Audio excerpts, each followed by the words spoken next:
Welcome back sa aking YouTube channel, Jeremy's TV, Manila. Like, share, and subscribe. Ang topic po natin ngayon for today's reflection o ang mabuting balita sa araw na ito. Maraming tao po, no, yung gustong-gustong instant, gustong yumaman kagad, no? Nauso yung instant noodles, na kung saan pag nagutom ka, napakadali lang pong kumain. So, lahat tayo gusto natin madali. Kung pwede nga, wala nang kahirap-hirap sa mabuhay dito sa mundong ito. Kung kaya nakita natin, no, sa panahon po natin ngayon, lumaganap po ang online sugal. Di ba? Marami na kahit mga bata pa, nasa bahay lang, nasa opisina, sa labas, kahit saan ka, pwede ka na po ngayon mag-online sabong. Sa kagustuhan, no? Sa kagustuhan po nilang kumita kaagad. Sa pagkain naman, akala mo, nabusog ka, okay naman yan, yung mga instant noodles na yan. Tapos, kung inaraw-araw mo yan, magiging masama pa rin sa kalusugan mo. Di ba? Iba na po yung talagang lulutuin mo, medyo matagal ng konti, pero healthy naman, lalo na kung gulay lang. Sabi sa Kawikaan, chapter 13, verse 11, ang kayamanang nakuha sa pandaraya ay madaling mawawala. Ngunit, ang kayamanang pinaghirapan ay pinagpapala. So yun po, nung panahon na mga bata pa tayo, halos lahat ng tao ganun po, no? Kung mga matyaga po sila. Di ba? Talagang dumadaan po sa butas ng karayom yung kanilang ginagawa. Pero sa panahon nga natin ngayon, biglang yaman. Lahat, no? Biglang yaman ang gusto ng tao. Kaya mapansin nyo, dati pa, no, yung online sabong, ang daming kumikita raw, pero madami rin naman ang natatalo. Minsan, nagiging dahilan pa to, no, sa pag-away-away ng pamilya. Imbis na po ipakain, no, o ibili ng bigas, ng ulam, pinantataya pa sa mga online sabong na yan o online sugal. Di ba? Kung titignan nyo po, tumama ka, halimbawa, sa online sabong o online sugal na yan, yung scatter na tinatawag, tumama ka, masaya ka. Di ba? Lalo na kung malaki-laki po yung tinamaan mo, no? Nanalo ka, masaya ka, uwi ka sa pamilya mo, bibili ka ng maraming pagkain, ng pasalubong. Tuwang-tuwa, no? Tuwang-tuwa ang pamilya mo, siyempre may dala ka.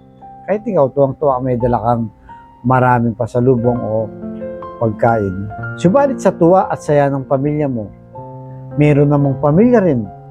No? May mga taong malungkot, no? Namumblema, libo-libo dahil natalo sila.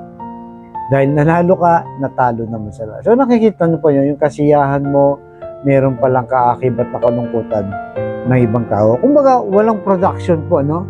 Hindi siya, kumbaga, kumita ka pero hindi siya worth it.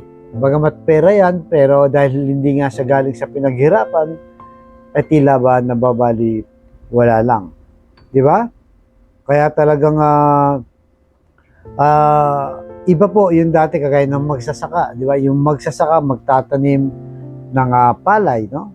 Lilinisin yung palayan, didiligan, lalagyan ng pataba, araw-araw dinidiligan yan, binabantayan, tapos pinagdarasal pa yan para mamunga ng maayos. Di ba? Ng maraming bunga at kikita sila. At yun ay nagtitiwala sila sa Diyos.